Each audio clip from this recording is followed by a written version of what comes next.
Hello, welcome back to Forgotten by Time. My name is Jake, and if you think Florida's crazy, wait till you hear this story I've found about the Devil's Chair of Cassadaga, Florida.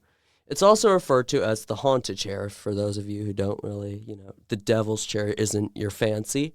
It's associated with memorials during the 19th century when chairs were carved for visitors, so, you could sit there, have a little lunch while you're mourning your loved ones. During the Victorian era, people would have picnics in the chairs, like I mentioned, and young people would dare each other to visit the site on specific holidays like Halloween or New Year's. I mean, that's cool. I get Halloween, but like why New Year's Eve? I don't what's so like creepy about New Year's Eve? Anyways, it was seen as a rite of passage. The city in question lies 35 miles north of Orlando, the city of Cassadaga. The architecture of the city has mostly been unchanged since its settlement in the 1800s. In 1991, this city was added to the Register of Historic Places. Cassadaga is home to about 30,000 people, and it's supposedly related with a lot of psychic energy and stuff. Florida, it's a very conservative state. It voted red for the last three elections 2024, 2020, and 2016. So, a haunted satanic chair, supposedly, would be rebellion against like a widely conservative state. And to add on to this, the city is allegedly on a vortex of psychic energy. So, what happens if you were to sit on this supposedly cursed chair? Some reports say you straight up just see Satan in front of you or you hear voices in your head. The most interesting story I read was about a young man who was dared to sit on the chair. He did it at midnight, and some stories suggest he just vanished, disappeared, gone. Others say he was dragged to hell by the devil himself. Now, there's not just one devil's chair, surprisingly, no. There's a few, even one in Italy, so it's not just us Americans who love our conspiracy theories. Here's a short list. There's one in Illinois, Iowa. This chair in Iowa is said to give bad luck to anybody who sits in it. There's a chair in Missouri, also referred to as Baird's chair. It was built by Anna Baird's husband, David. When she died in 1911, he built the chair and died a year later. I assume they would be buried together, and, bad things happen if you sit on the chair. There's one in New York, Ohio, and Vermont, and one closer to home in Georgia. It was made for famous musician Johnny Mercer. I didn't really find out what like music he was, but he sounds like he would make like jazz music. And here's the Italian one. It's called the Throne of Attila. If a lady were to sit on this chair, she allegedly would be married within a year. So that's pretty crazy, if you ask me.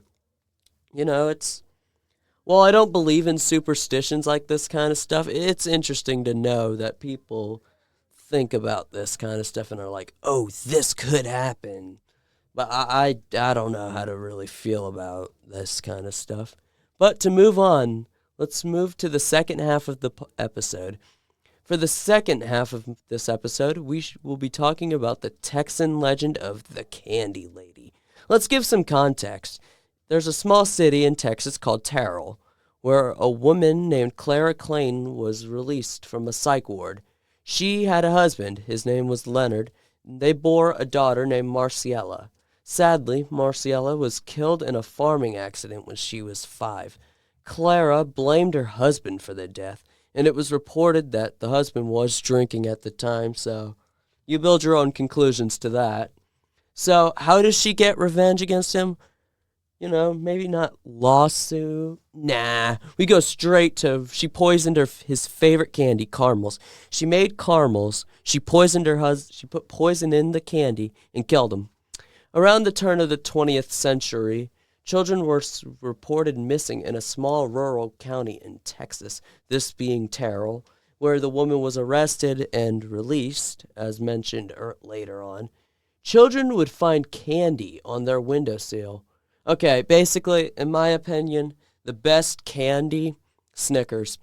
I like Snickers. It's a really good candy, But they probably didn't have Snickers way back then. They probably had some like old people candy, like the butterscotch ones your grandma has. I couldn't really find much for what kind of candy they had back in the 1800s because most of them were founded in the 1900s. So I can assume they were like it was like licorice and like caramel and stuff. Old people candy. The sad thing is, children did not report this to their parents because they were afraid whatever it was, if they reported it to their parents, the candy would stop coming. And you know how kids are, they love their candy. But this is just sad because why would you not report something suspicious to your parents? I'm pretty sure your parents are a lot smarter than you think you are because they know, hey, there's candy outside my kid's window. Either there's some kind of predator trying to, lure my kid, or like, someone trying to kill my kids or something like that. But I'm sure it was back in the 1800s, so they were a lot more trusting than we are nowadays. The supposed candy lady would leave messages on the wrappers, insisting the kids would come outside to play. This lasted for around a decade. To add to the spookiness, a farmer was found with rotted teeth in a candy wrapper. He found this. I'm pretty sure he reported it to the police. To add to it, an officer found a dead child, his eyes stabbed with a fork and his pockets full of candy. Now, how this happened is up for debate. You could say, oh, he could have stole the candy, so, she killed him. Still a little bit too drastic, but it's possible. Or that could be like her signature thing, like what serial killers do.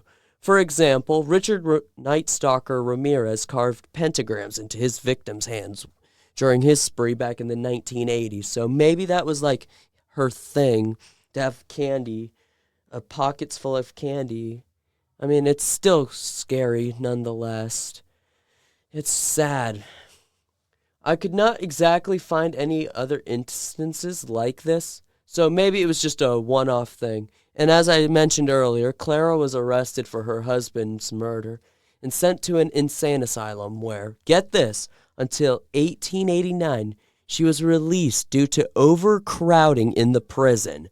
What? You're going to have a lady that murdered children, supposedly. I'm not sure if she was convicted.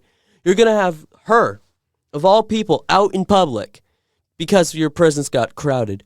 Move her to a different prison. She should know. Do not have her out in public. No, she was a menace. No. The justice is that she got put in an insane asylum because, killing your husband, I'm pretty sure it's still illegal. So, she was only put in jail for like maybe 15 years. So, like, man, how did overcrowding in a prison leading to you being released is crazy.